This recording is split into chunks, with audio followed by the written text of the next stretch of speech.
तुम होश में आओ, होश में आओ, होश में आओ, मोदी तो होश में आओ, होश में आओ, मोदी सा होश में आओ, होश में आओ, होश में आओ, भारत सरकार होश में आओ, होश में आओ, होश में आओ, ईडी तुम होश में आओ, होश में आओ, होश में आओ, मोदी सा होश में आओ, होश में आओ, होश में आओ, मोदी सा होश में आओ, होश में आओ, होश में भारत सरकार होश में आओ, होश में आओ, होश में भारत सरकार होश में आओ, होश में आओ, होश में ईडी होश में आओ, होश में आओ, होश में ईडी होश में आओ, होश में आओ, होश में मोदी सा होश में आओ। आओ, होश में आओ। गांधी तुम संघर्ष करो, हम तुम्हारे साथ हैं, राहुल गांधी तुम संघर्ष करो, हम तुम्हारे साथ हैं, कांग्रेस पार्टी जिंदाबाद, जिंदाबाद, जिंदाबाद, नरेंद्र मोदी मुर्दाबाद, मुर्दाबाद, मुर्दाबाद, भारत सरकार मुर्दाबाद, मुर्दाबाद, मुर्दाबाद।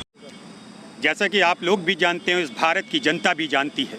कि ये जो भारत में जो सरकार चल रही है, जिसको सिर्फ दो तथाकथित लोग चला रहे हैं, जिसमें एक तड़ी पार थे और एक चीफ मिनिस्टर रहे, ये दोनों चला रहे हैं, ये कौन सा पच्चीन डाल रहे हैं। आज से पहले कभी ये नहीं देखा जाता था कि कोई भी सरकार किसी पूर्व सरकार के संग ऐसा भद्र व्यवहार करती है। और ये सरकार ईडी को आगे रख के एक ऐसे व्यक्ति को गलत फंसाना चाहती है जिसके पूर्वजों ने इस देश को आज़ादी करने के लिए अपने प्राणों की आहुति दी है। मैं आपके माध्यम से एक बात कहना चाहता हूं, आज भी सरकार को चेतावनी देता हूं कि सरकार अपनी इस हरदर्मी से बाज आए और सीबीआई और ईडी जैसे कि गलत उपयोग करने से बाज आ जाए, वरना ये कांग्रेसी करता सड़कों में उतरेगा और यकीनन है कि इस सरकार को उखाड़ फेंकेगा। और मैं जनता से भी आह्वान करना चाहता हूं कि अब भी इस वक्त सुधरने का मौका है, इस सरकार को गिराने का मौका है, वरना यह सरकार इस देश की आर्मी को भी बेच देगी। इससे ज्यादा घिनौना कार्य किसी सरकार ने ना किया था, ना कभी भविष्य में कोई करेगी।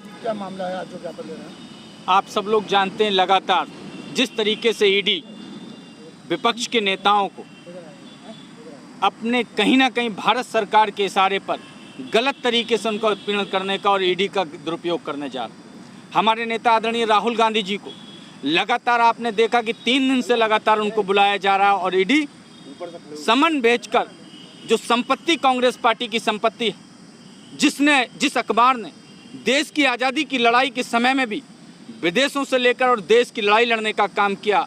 हमारे देश के तमाम जो आंदोलन थे उसकी आवाज़ बनने का काम किया, और पंडित जवाहरलाल नेहरू जी की विरासत आपने देखा, उसकी संपत्ति के मालिक कांग्रेस पार्टी और उस पार्टी के नेता आदरणीय राहुल गांधी जी को जिस तरीके से ईडी उन्हीं की संपत्ति पर आरोप लगाकर उन्हीं की संपत्ति का आरोप लगाकर कहीं ना कहीं इस देश के अंदर ईडी कहीं ना कहीं अपने आप को दुरुपयोग कर रहा है और तमाम विपक्षी लोगों की आवाज़ को दबाने का प्रयास किया जा रहा है। जब कोई कांग्रेस का नेता हो या कोई भी विपक्ष का नेता हो भारत सरकार के खिलाफ जनहित के मुद्दों को लेकर आवाज़ उठाने का काम करता है,